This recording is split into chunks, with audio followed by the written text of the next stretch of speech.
Can you hear me now? Yeah. All right. I reckon we're on lesson number 8.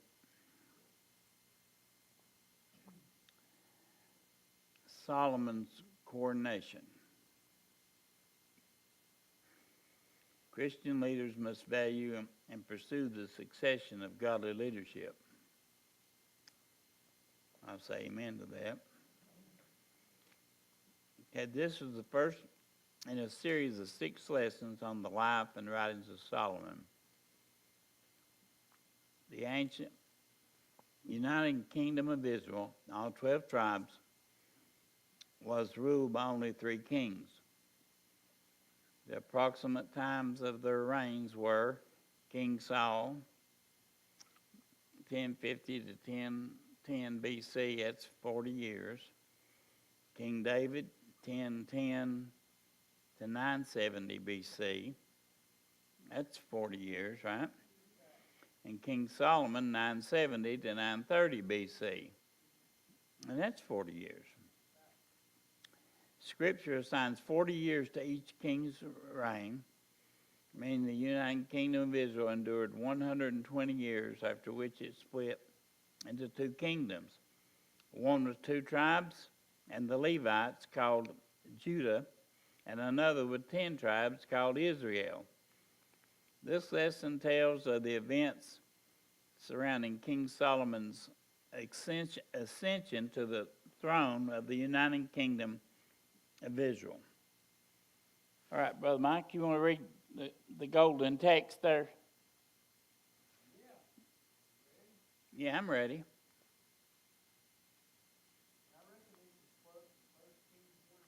Yeah, that's it.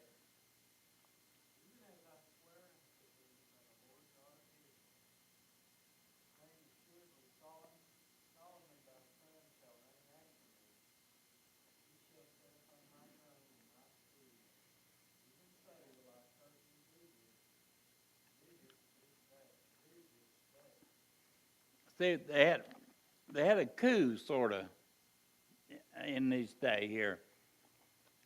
You had all these sons and this, and thought it ought to be, I ought to be the king. Surprising fact that somebody would choose to put themselves in, ain't it?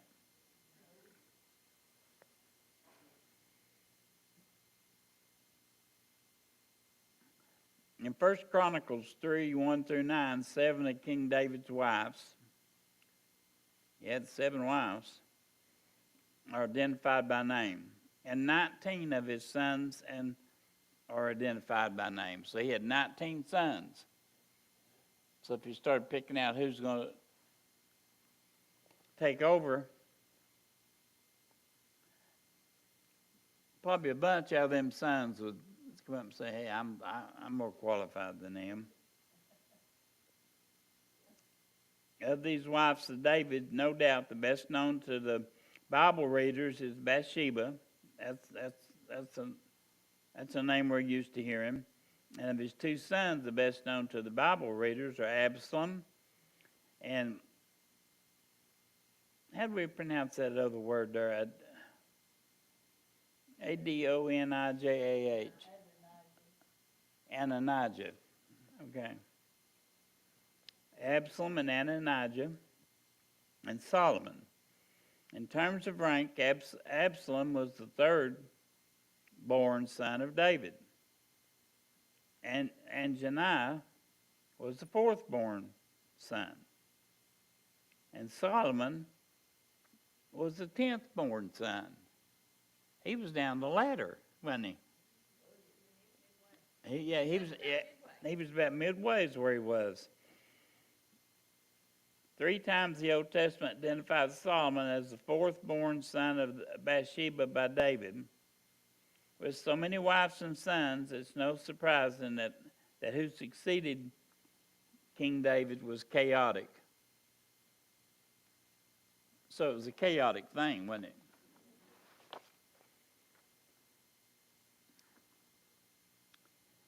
Okay, a few nations today have rulers who are called king. There ain't that many nations that they call a king. Well, England's got one now, but it was a queen up until she died. And then her son took over at the age of, 80? I don't know how old he is. Yeah, he's old. He waited a long time. He was Prince Charles when he was young. So he was a prince for 50 or 60 years waiting for his. I thought he would never want to do that, but I guess he was waiting. He jumped right in there. Yeah, they put him in there young. And then in his younger days, he wanted to party and run around with all the pretty women in Europe. And, but like when he got to be king, he's over all them big castles over there. He moved his brother out of one of them. He just evicted him. Like they didn't have plenty of castles for him to live in. Yeah, he evicted him. And then his son, who moved over here, that one that's married to the the TV movie star, Harry, he moved them out and replaced them with somebody else. Now, that's what you call being king, ain't it? When you just move people out of their house and put who you want to in there.